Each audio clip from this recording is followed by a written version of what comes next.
Hi everyone, I'm just going to do a quick video about mounting my work onto birch board panels. This is Wen Redmond with you today. I have quite a few panels here. They're all 6 by 6 and I get them from Dick Blick, and they're birchwood panels.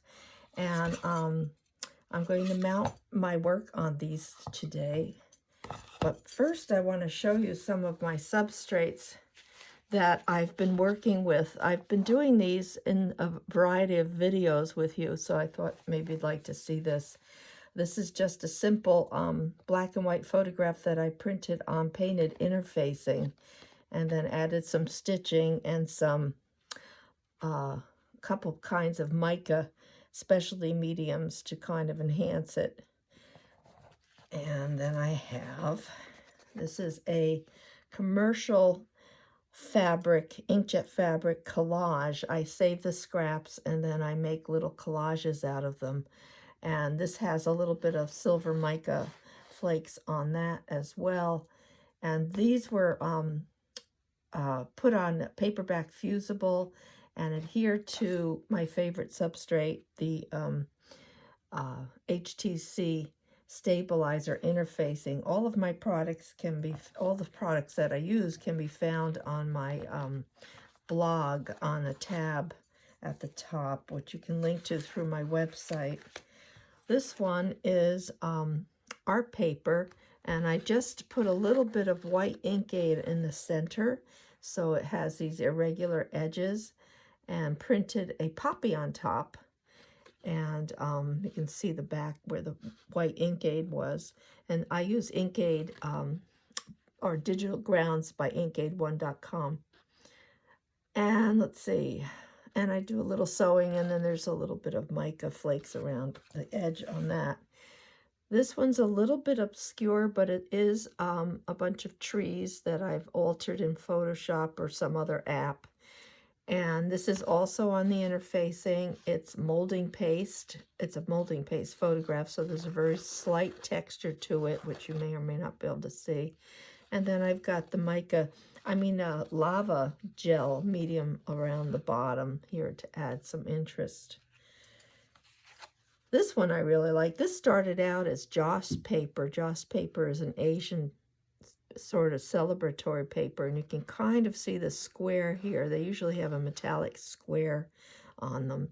And then I did a photo transfer actually on the side here, glue transfer.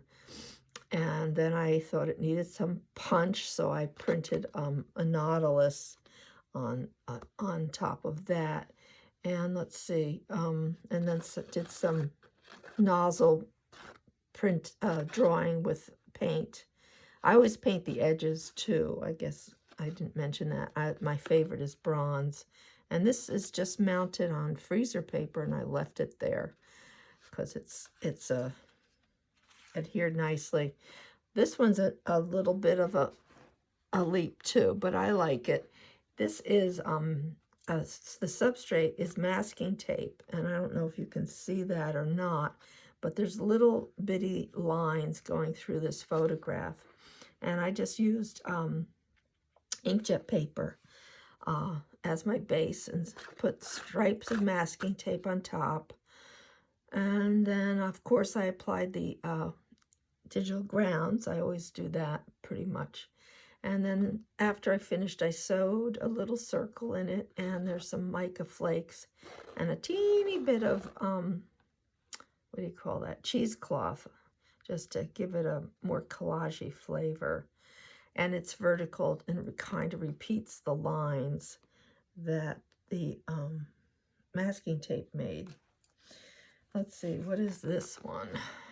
I can't quite remember. I think this is Joss paper too. I'm seeing a little bit of a silver square peeking through there. And then some paint drawing, some sewing, some mica flakes. It's a lake side. And I adhered that to just inkjet paper as well. And the last one I have is this one.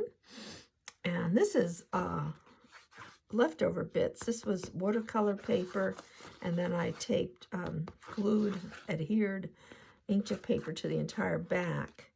And I know I did a video of this one being printed because I put in the watercolor paper side first and my printer didn't like it. So I flipped it over and put the jet paper side in first. And it went through and carried the heavier watercolor paper with it, which is always a fun thing when the printer actually cooperates with you. So I'm going to take one of my birch bark panels, and I've painted the sides and a little bit into the interior with black gesso. I like to use the black gesso because it's flat, and I think it looks more, I don't know, sophisticated, sort of like a black dress. And I'm going to use matte gel medium for the glue. And when I do this, I always take a piece of scrap paper. This is just newsprint. Actually, I don't think I'll tear that one. And this way, when I put the glue down on top of the substrate, where'd it go? There it is. The glue will be on the back, of course, but any excess goes off onto the paper, and then I can remove the paper. So let me just do that, and then I can keep going, and my surface isn't covered with matte medium. So for this, I just use this is matte gel medium, by the way. I just use a brush. I like to use bristle brushes better than any other kind of brush because it I don't like the foam brushes. I use these bristle brushes over and over and over and over and over and over again, and the foam brushes don't like to be used over and over again. They fall apart, and I think that's a waste of resources. So I've done a quick coat of matte medium on top really fast, and then I just do a little bit more on the edges just to catch it, and then I put my brush on, and usually it sticks to the brush, and then I move the paper off, and it's ready to go on to the surface. Now there is a little bit of glue coming through the stitching lines there, so let's put this on, and lining up the edge to edge. Yeah, that's pretty good. And then where's my towel? I'm just going to wipe off the glue that's coming through the stitching lines because I want to brayer this now. I usually pick it up too and make sure I've got it lined up before I brayer. The matte medium gel medium, you can use glossy too, it doesn't matter. It dries rather quickly, and this will be ready for the hanger pretty soon.